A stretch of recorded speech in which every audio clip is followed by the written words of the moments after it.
जय हिंद फ्रेंड, हिंदी और प्राइड में आप सभी का स्वागत है। फ्रेंड्स, यहाँ पे देखिए हम छायावाद से रिलेटेड प्रीवियस के क्वेश्चन के साथ कॉन्सेप्ट पे डिस्कस कर रहे हैं। अभी तो जस्ट हमने एक ही क्लास छायावाद में लिया है और पहली क्लास में हमने छायावाद से संबंधित जो बहुत महत्वपूर्ण तथ्य हो सकते हैं उससे आपका परिचय करा दिया है। और आज के क्लास में छायावाद के केंद्र में जो चार प्रमुख रचनाकार हमारे हिंदी साहित्य में रहे हैं, जिनमें प्रसाद जी को एक तरीके से कह सकते हैं कि छायावाद के केंद्र में इनको जो है छायावाद का ब्रह्मा भी कहा जाता है। तो इनके संबंध में, क्योंकि आप इनके बारे में अगर पूरा विस्तार से समझ लेंगे तो जितने भी क्वेश्चन आते हैं आपका कोई भी क्वेश्चन गलत नहीं होगा। तो मेरी कोशिश रहेगी कि पहले आपको अच्छे से परिचय कराएं प्रसाद जी से और फिर क्लास में हम पीवाईक्यू कराते चलेंगे। अभी तो ये सीरीज आप पूरे धैर्य धारण करके तो 15 वीडियो तो हो ही जाएंगे, तो आप कंटिन्यूअस देखेंगे तो कंप्लीट हो जाएगा। 1918 से 36 का समय हमने बताया था और प्रसाद जी को जब हमने आपको बृहत्त्रयी की बात की थी तो बृहत्त्रयी में हमने कहा था कि शैव दर्शन और आनंदवाद दर्शन को केंद्र में रखे प्रसाद जी, जो कि छायावादी ब्रह्मा के स्वरूप में भी जाने जाते हैं। तो ये जो रहे हैं, इनका बहुत योगदान रहा है छायावाद में। छायावाद के ब्रह्मा के अलावा शुरुआत में जब ये लिखते हैं तो लिखने का जो नाम है इनका कलाधर। पहले बड़े छद्म नाम से लिखते थे, जैसे मुंशी प्रेमचंद जी का ही आप देखेंगे अलग अलग नामों से लिखा गया और बहुत डर भी रहता था ब्रिटिशर्स के खिलाफ, आप ऐसे ही कुछ भी नहीं लिख सकते थे। तो प्रसाद जी जो है शुरुआत में जब लिखते थे तो इनका उपनाम था कलाधर। कलाधर उपनाम से लिखा करते थे। और लेकिन कलाधर उपनाम से स्पेसिफिक आपको ध्यान रखना है कि ब्रज में लिखते थे। पहले तो खड़ी बोली था भी नहीं, धीरे धीरे आधुनिक काल में खड़ी बोली जो है अपना अस्तित्व जो है अच्छे से अपना आधार जमाई। लेकिन शुरुआत में जो है कलाधर उपनाम से लिखते थे, लेकिन ब्रज भाषा में कविताएं लिखते थे। और इतना ही नहीं, जब हम प्रसाद जी की बात करते हैं तो इनके बाल्यकाल का नाम क्या है? हाँ, झारखंड आप एक राज्य पढ़ते हैं, लेकिन इनका नाम क्या था? झारखंडी। इनकी पहली कविता की बात करें, क्योंकि हमें पहली कविता जो है प्रमुख रचनाकारों का पता होना चाहिए, तो पहली कविता इनका था सावन पंचक नाम से। और ये जो पहली कविता का नाम सावन पंचक था, तो क्योंकि ये कलाधर उपनाम से ब्रज में लिखते ही थे, तो ये इनका छपा था भारतेंदु पत्रिका में और वो समय था 1906 का। ये तो इनकी पहली कविता की बात की गई। अलग अलग चीजें जैसे पहली कविता, पहली पुस्तक, पहला काव्य संग्रह, है ना, पहला गीति नाट्य, तो अलग अलग चीजें। ये सावन पंचक जो 1906 में भारतेंदु पत्रिका में छपा था, ये तो इनका पहला कविता था। लेकिन अगर हम कहें कि पहली पुस्तक कौन सी थी, तो पहली पुस्तक की बात करें तो इनकी पहली पुस्तक थी उर्वशी। अब उर्वशी आप बताइएगा, उर्वशी आपके यूनिट 5 में लगा है काव्य विधा में। और उर्वशी जो है किसकी रचना है और एक राइटर का इसी नाम से है, आपके पाठ्यक्रम में लगा है यूनिट 5 नेट के सिलेबस में। लेकिन यहाँ पे उर्वशी जो ये प्रसाद जी वाला है, ये चंपू काव्य है। और आपको पता है गद्य पद्य मिश्रित जो होता है वो चंपू काव्य होता है। और ये कहते हैं कि जो कामायनी की श्रद्धा है, कामायनी में श्रद्धा और ईड़ा का नाम सुनते हैं, तो सामायनी जो कामायनी की श्रद्धा कहते हैं ना, कि कामायनी की श्रद्धा को ही देखें तो उर्वशी में इसके पूर्व रूप में उसका पहला संस्करण देखना चाहें तो आपको इसमें देखने को मिलता है। और इनकी रचना है झरना। झरना, इसको झरना को क्या कहते हैं कि छायावाद का अगर कहें कि प्रयोगशाला क्या रहा है, तो प्रथम प्रयोगशाला जो है झरना रहा है। इसके अलावा एक बहुत महत्वपूर्ण रचना है इनका चित्राधार। चित्राधार को क्यों ध्यान में रखा जाए, क्योंकि शुरुआत में आप देखिए कलाधर में जब कलाधर उपनाम से लिखते थे तो भी ब्रज में कविताएं करते थे। जो चित्राधार था, चित्राधार की खासियत ये है कि एक साथ जो है 10 रचनाओं का संकलन यहाँ पे, और 10 रचनाओं के संकलन के साथ 3 बड़े काव्य संग्रह में आप देखें, इसमें एक आपको देखने को मिलेगा कानन कुसुम, कानून कुसुम है, प्रेम पथिक है, और प्रेम पथिक के अलावा जो है महाराणा का महत्व, महाराणा का महत्व, ये 3 बड़े काव्य संग्रह भी आपको इसी चित्राधार में देखने को मिलेंगे। इसलिए चित्राधार, जैसे इनका झरना महत्वपूर्ण है, सावन पंचक है, वैसे चित्राधार की विशेषता क्या है? 10 रचनाओं का संकलन एक साथ हुआ है, जिनमें काव्य संग्रह में कानून कुसुम, प्रेम पथिक और महाराणा का महत्व है। अब जैसे ये बहुत महत्वपूर्ण इनकी रचनाएं ये भी रही है, कानून कुसुम है, प्रेम पथिक। तो जब प्रेम पथिक की बात की जाए तो प्रेम पथिक काव्य संग्रह प्रथमतः अगर आप देखेंगे तो ये 1909 ईस्वी में ब्रज में लिखा गया था। लेकिन यही चीज जो खड़ी बोली में रूपांतरित होकर प्रेम पथिक जो है 1914 में आया। और प्रेम पथिक का कहते हैं गोल्ड स्मिथ की रचना जो है, गोल्ड स्मिथ जो है गोल्ड स्मिथ की रचना जो है, रचना का नाम है द हर्मिट। द हर्मिट इसका प्रभाव देखने को मिलता है। एक यूनिट 5 में ही लगा है आशु कविता, ठीक है, आशु कविता लगा है, जैसे कामायनी लगा है ऐसे आशु कविता भी लगा है। तो आशु कविता जो है इनका अगर देखें तो इसका पहला संस्करण 2 संस्करण में आया। आशु कविता का 133 छंद जो था वो पहले वाले संस्करण में था, जो कि संशोधित जब होके आया था, संशोधित होके आया, इसमें जो है 190 छंद हो गया। और जब हिंदी की मेघदूत की बात की जाती है तो जो कविता नाम ही है आशु, आशु यानी मेघ बरसना उसका प्रतीकात्मक तौर पे लेके, तो आशु एक तरीके से प्रसाद का विरह प्रधान स्मृति काव्य है। और 133 छंद में, बाकी संशोधित होके वो 190 छंद के साथ आया, जिसे हिंदी का मेघदूत कहते हैं। बाकी इनकी बहुत सारी रचनाएं, महत्वपूर्ण रचनाएं हैं, और उसको बांटा भी गया है, जैसे कौन सा गीति काव्य है, खंड काव्य है, महाकाव्य है, अलग अलग करके हैं। लेकिन जो बहुत महत्वपूर्ण है हमें वो पता होना चाहिए। जैसे हमने देखा ये महाराणा का महत्व। अब ये जो महाराणा का महत्व आप देख रहे हैं, महाराणा का महत्व की खासियत क्या है, और प्रेम पथिक और महाराणा का प्रताप, ये दोनों है। जैसे कुछ कविताओं का अंत तुक के साथ होता है, लेकिन इनकी ये दो रचना, वैसे रचना संग्रह भी है, तो ये अतुकांत रचनाएं हैं। महाराणा का महत्व जो है नई कविता में रचे गए खंड काव्यों की नींव का काम करता है। और इनके अलावा ये आतुकांत में है, ये भी महत्वपूर्ण इसका है। इनके अलावा जैसे अशोक की चिंता, शेर सिंह का समर्पण, पेशोला की प्रतिध्वनि, प्रलय की छाया, ये इनकी लंबी कविताएं हैं। 4 लंबी कविताएं अगर इनका देखें तो एक लहर काव्य संग्रह है, लहर काव्य संग्रह। और लहर काव्य संग्रह में ये 4 यानी कौन कौन से हैं, अशोक की चिंता, अशोक की चिंता के अलावा शेर सिंह का, अशोक की चिंता क्या होगी, शेर सिंह का, क्योंकि शेर सिंह ने क्या किया है, शस्त्र का समर्पण कर दिया। शस्त्र के समर्पण करने पे चिंता बढ़ जाता है, और फिर क्या सुनाई देता है, पेशोला की प्रतिध्वनि सुनाई देती है, पेशोला की प्रतिध्वनि। तो ये लंबी कविताएं हैं। लहर में ये प्रलय की छाया, प्रतिध्वनि, तो छाया है, प्रलय है, शेर सिंह है, पेशोला है, अशोक है, ये इसी में है। प्रलय की छाया कविता में तो रानी कमलावती का मानसिक द्वंद्व भी दिखाया गया। लहर की सबसे लंबी कविता अगर देखें ना, तो इनकी लहर की सबसे लंबी कविता जो है प्रलय की छाया है, और जिसमें हमने बताया कि रानी कमलावती का मानसिक द्वंद्व दिखाया गया है इसमें। तो इनकी पहली कविता में सावन पंचक, पहली पुस्तक उर्वशी। उर्वशी को जो आपने देखा था, इसका समय क्या था, जो चंपू काव्य था 1909 में। और खड़ी बोली में इनका पहला काव्य कौन सा है, कानन कुसुम। कानन कुसुम महत्वपूर्ण क्यों है, क्योंकि खड़ी बोली में, वो तो हम ब्रज में पढ़ रहे थे ना, हमें खड़ी बोली में तो पता होना चाहिए खड़ी बोली में कौन सा है इनका। तो खड़ी बोली में अगर देखें तो 1913 में जो है, 1913 में जो है कानन कुसुम है। पहली छायावादी कविता प्रथम प्रभात है, और जो गीति नाट्य है, गीति नाट्य कई बार पूछा गया है, वो करुणालय।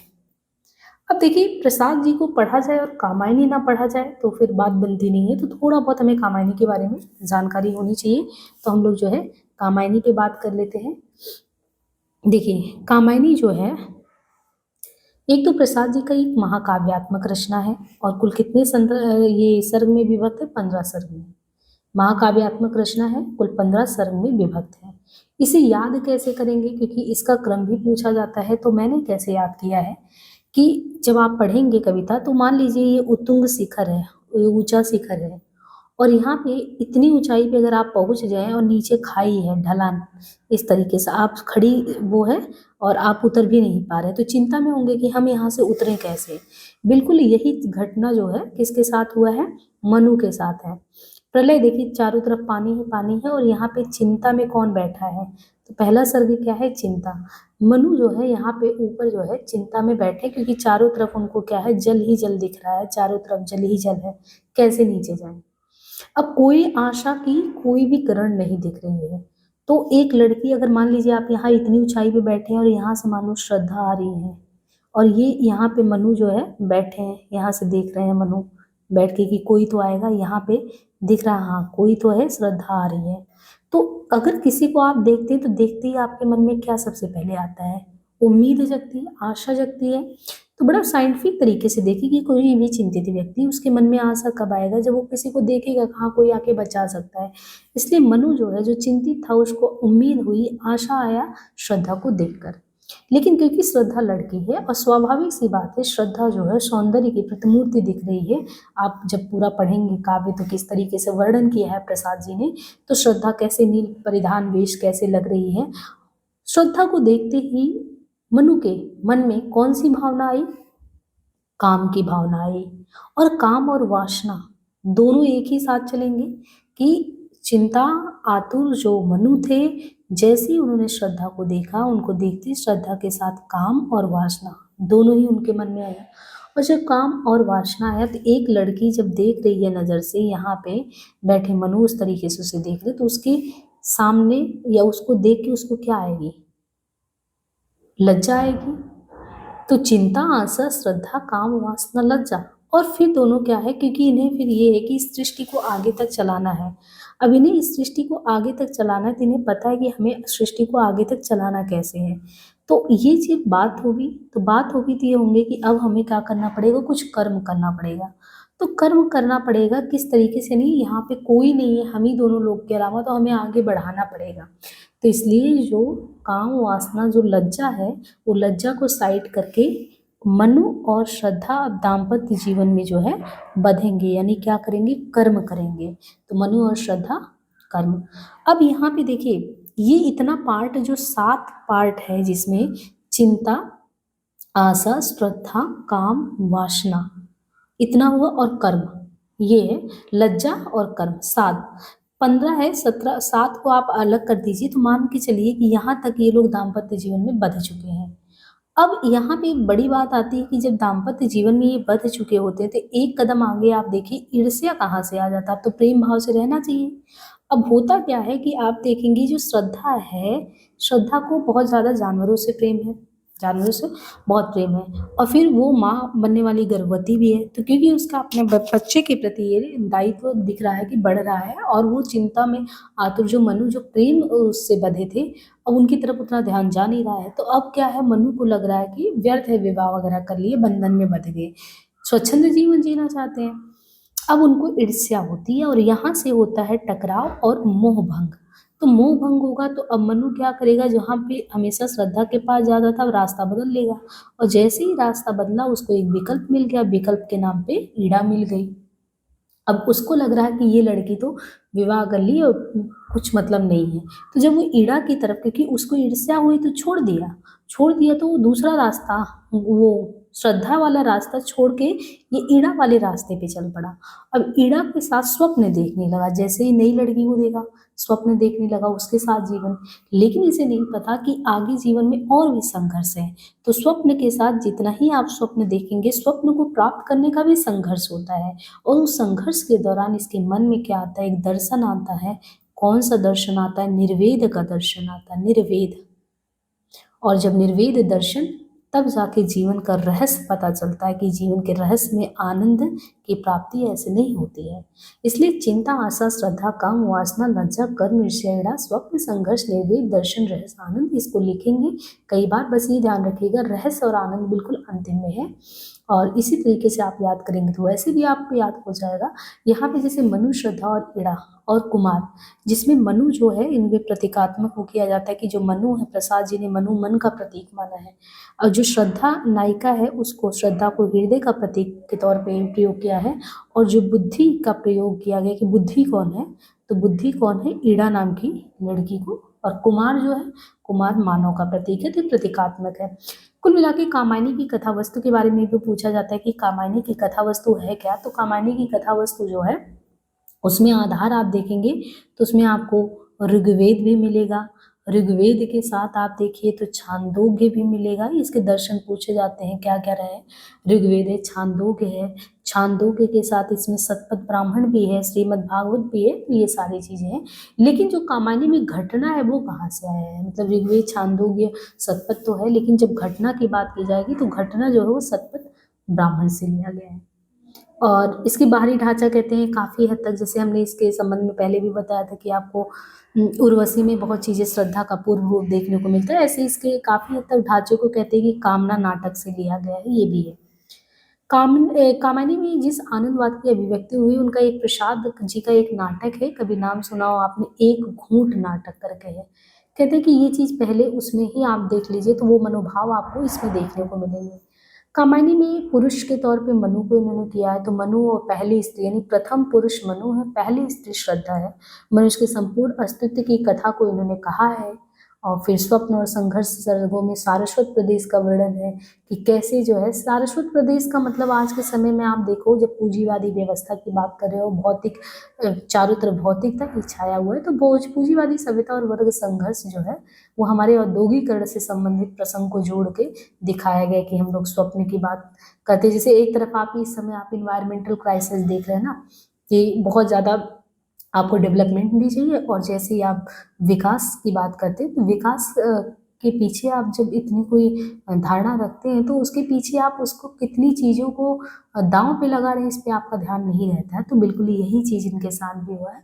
बाकी इनके दर्शन की बात करें तो यहाँ पे प्रतिविज्ञा दर्शन भी है, और प्रतिविज्ञा के साथ अरविंद दर्शन का कॉन्सेप्ट है, गांधीवाद का है। और मुख्य रस के तौर पे इसमें देखें तो मुख्य रस में शांत रस है, निर्वेद रस है, और छंद की बात करें तो इसमें ताटक छंद करके है, ये महत्वपूर्ण है ना। तो बहुत प्रेम और सौंदर्य के कवि प्रसाद जी माने जाते हैं, और ये बहुत महत्वपूर्ण इनकी रचना रही है। प्रसाद जी के संबंध में राइटर अलग अलग अपने विचार भी रखते हैं। जैसे आप ये देखो कि इनको कहते हैं कि अगर आप देखो ये चीज़ जो है कामायनी जो है, तो कामायनी पढ़ते वक्त ही आपको लगेगा कि ये जो है मानवता का क्या है, रसात्मक इतिहास है। तो अब रसात्मक इतिहास यानी मानवता का रसात्मक किसने कहा, तो नंद दुलारी जी ने। जैसे छायावाद के संबंध में आध्यात्मिक भान किसने कहा, या स्थूल के प्रति सूक्ष्म का विद्रोह नहीं रहा, तो भी नंद दुलारी जी ने कहा है। ऐसी मानवता का रसात्मक यानी रस लेने वाला अगर इतिहास पढ़ना चाहे तो कामायनी है। छायावाद में अगर देखिए कि उपनिषद की संज्ञा कौन देता कि उपनिषद है, तो उपनिषद शांति प्रिय द्विवेदी कहते हैं कि नहीं, ये तो भैया छायावाद का उपनिषद है कामायनी। मानव का जो चेतना है, मानव का जो चेतना है, चेतना के विकास का महाकाव्य क्या है, तो महाकाव्य डॉक्टर नगेंद्र। जैसे परिभाषा में आप देखें तो स्थूल के प्रति सोच का विद्रोह ये कहते हैं, लेकिन जब बात आता है कि मानव चेतना के विकास का महाकाव्य कामायनी कैसे है, तो डॉक्टर नगेंद्र कहते हैं मानव चेतना की विकास का महाकाव्य है। आधुनिक सभ्यता का प्रतिनिधि महाकाव्य, तो जब आधुनिक सभ्यता के प्रतिनिधि महाकाव्य की बात आए तो नामवर सिंह कहते हैं कि ये है। रहस्यवाद का पहला, देखिए सिर्फ रहस्यवाद परिभाषा में आएगा तो वो शुक्ल जी ने कहा है, लेकिन जब रहस्यवाद का पहला महाकाव्य की बात आएगी तो कामायनी को निराला जी ने कहा है। ये कुछ बहुत महत्वपूर्ण पॉइंट रहे हैं सिर्फ और सिर्फ प्रसाद जी से, तो हम लोगों ने अभी प्रसाद जी से रिलेटेड ये किया।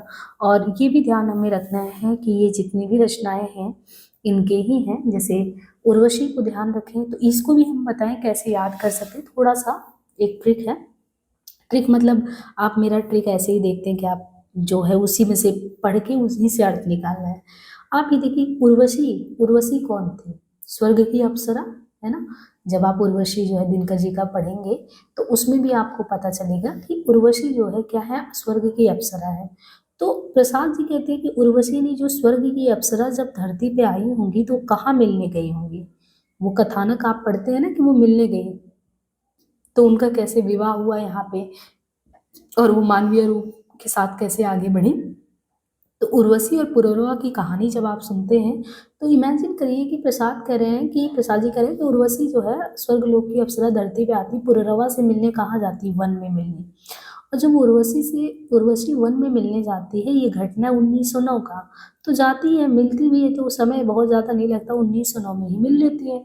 और फिर प्रेम भी 1909 में ही हो जाता है, यानी 1909 में ही तीनों चीज़ें हैं। उर्वशी आई, वन में गई मिलने, किससे गई, प्रेम राज्य, यानी पुररवा भी राज्य के केंद्र में रहे हैं, राजा रहे हैं, तो प्रेम राज्य से मिलने गई। अब वो जब प्रेम राज्य एक राजा से मिलने जाती है तो राजा अपने प्रजा का उद्धार का भी सोचेगा।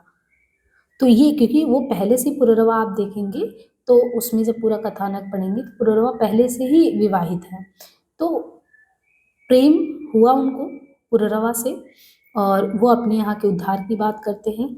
और ये ध्यान रखिए यहाँ पे रचना का नाम अयोध्या का उद्धार है, और उद्धार और शोक दोनों चीज एक साथ था।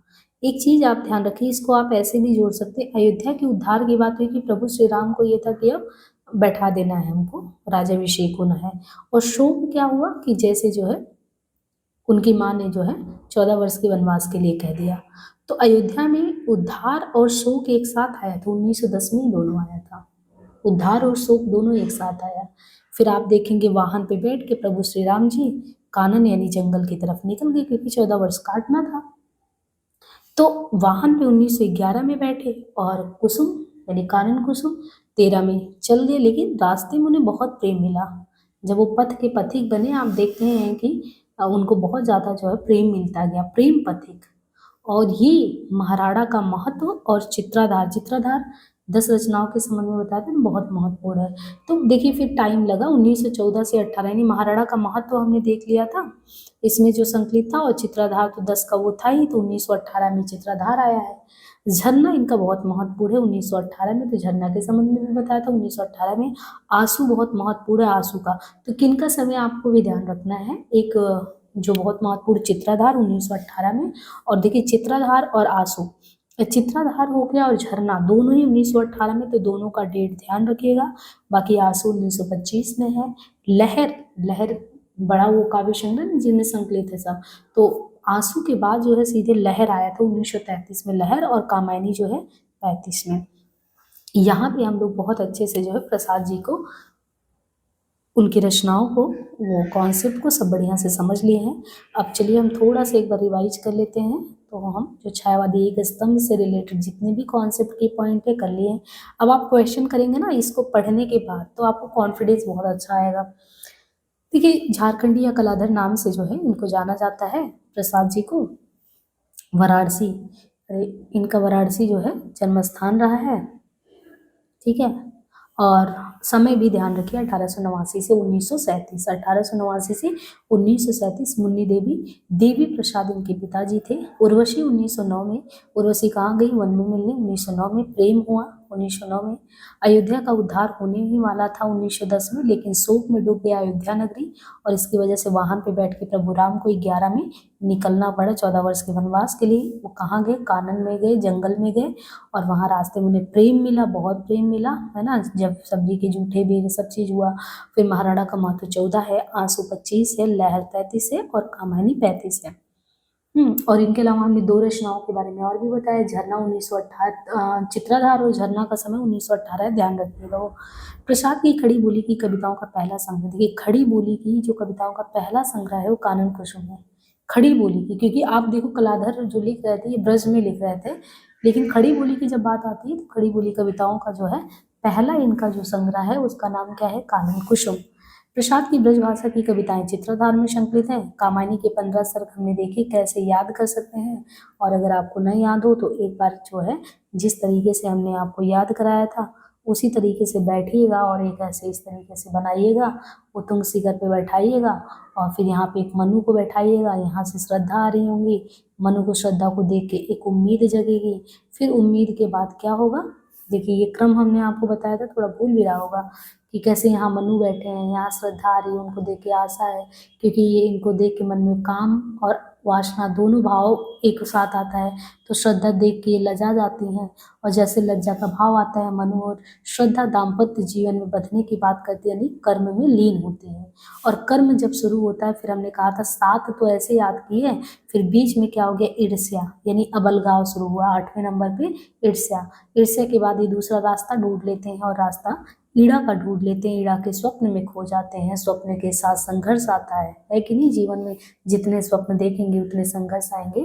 तो आप देखिए, चिंता के साथ आशा, आशा के साथ श्रद्धा, श्रद्धा को देख के मन में काम, काम के साथ वासना, वासना के साथ श्रद्धा, लज्जा में तल्लीन, इसके बाद वो कर्म में, और यहाँ से जो है कर्म के बाद जो है ये ईर्ष्या आ जाता है। ईर्ष्या के बाद जो है रास्ता किस तरफ आ जाता है, ईड़ा की तरफ, और फिर इनका जीवन जो है अलग ही दिशा में हो जाता है, क्योंकि ईड़ा के साथ इनके क्या जुड़ जाते हैं, ईड़ा के साथ स्वप्न देखने लगते हैं, स्वप्न के साथ संघर्ष होता है, संघर्ष के साथ निर्वेद है, फिर दर्शन है, फिर दर्शन के बाद रहस्य, रहस्य के बाद आनंद है। कमानी के पात्र में मानो की मन का प्रतीक मनु है, हृदय का प्रतीक श्रद्धा है, बुद्धि के प्रतीक ईड़ा है, मानो कुमार। इनके अलावा देखिए कुछ बहुत महत्वपूर्ण, कामायनी पे कुछ महत्वपूर्ण टिप्पणियां हैं, कथन है, वो बहुत महत्वपूर्ण है। डॉक्टर नगीन कहते हैं कि कामायनी क्या है, मानव चेतना के विकास का, मानव की चेतना का विकास होता है, एक तरीके से ये आर्ष ग्रंथ है। तो डॉक्टर नगीन का कहना है आर्ष ग्रंथ है, मानव चेतना के विकास का महाकाव्य। मुक्तिबोध कहते हैं कि नहीं, ये एक फैंटेसी है। तो जो डॉक्टर नगीन मानव चेतना के विकास का महाकाव्य कह रहे हैं, मुक्तिबोध कहानी एक फैंटेसी है। शुक्ल जी कह रहे हैं कि यदि मधुचर्या का अतिरेक और रहस्य की प्रवृत्ति बाधक नहीं होती, यानी इसमें आप देखिए कि शुक्ल कहते हैं कि मधुचर्या का अतिरेक और रहस्य की प्रवृत्ति बाधक नहीं होती तो कहानी के भीतर मानवता की योजना शायद अधिक पूर्ण और सुव्यवस्थित रूप में चित्रित होती। तो इनका मतलब कि मधुचर्या कुछ ज़्यादा ही हो गया है और ये रहस्य बहुत, नहीं तो कामायनी के भीतर मानवता बहुत अच्छे से रहता, लेकिन इतनी मधुचर्या ठीक नहीं है, शुक्ल जी का कहना है। शांतिप्रिय द्विवेदी कहते हैं भाई मैं तो ठीक है मान रहा हूँ कि एक उपनिषद है। निराला जी कह रहे हैं कि रहस्यवाद का पहला महाकाव्य है। शुक्ल जी कह रहे हैं मानवता का रसात्मक इतिहास है। तो शुक्ल जी भाई शुक्ल जी हैं, ये बताते हैं कि ये कमी रह गई, वरना तो ये फिर इतना सुव्यवस्थित हो जाता। छायावाद की पहली रचना जो झरना, झरना का समय हमने 1918 देखा, और ये छायावाद की पहली प्रयोगशाला झरना को कहा जाता है। पहली पुस्तक आकार के रूप में इनका उर्वशी जो कि चंपू काव्य है, और उर्वशी 1909 में आता है, ठीक है। और आंसू 133 छंदों का विरह प्रदान स्मृति काव्य, इसे हिंदी का मेघदूत कहते हैं। प्रसाद को प्रेम और सौंदर्य का कवि माना जाता है। और नेक्स्ट जो है सूर्यकांत त्रिपाठी निराला जी हैं। तो अब हम नेक्स्ट क्लास में करेंगे छायावादी चार स्तंभ में बड़े, उनको हम करेंगे, उनकी रचनाएं करेंगे, फिर जो अन्य रचनाकार हैं उनको आराम से देख लेंगे। बाकी PYQ करेंगे तो बहुत ज़्यादा नहीं रहेगा और बहुत अच्छे से धीरे से करके धीरे धीरे क्लास में आपकी जितना इम्पोर्टेंट है वो आराम से छायावाद, PYQ और कॉन्सेप्ट खत्म हो जाएगा। बस ये है कि आप लोग चैनल पे देखते हैं, सब्सक्राइब भी कर देते हैं, बट लाइक बहुत कम होता है। क्लास देखते भी हैं, लेकिन जो जब भी देखें अपना कमेंट में कि हाँ ये चीज़ मुझे कितना कैसे समझ में आया, और अपनी प्रतिक्रिया के साथ जो लाइक भी जरूर करें। धन्यवाद।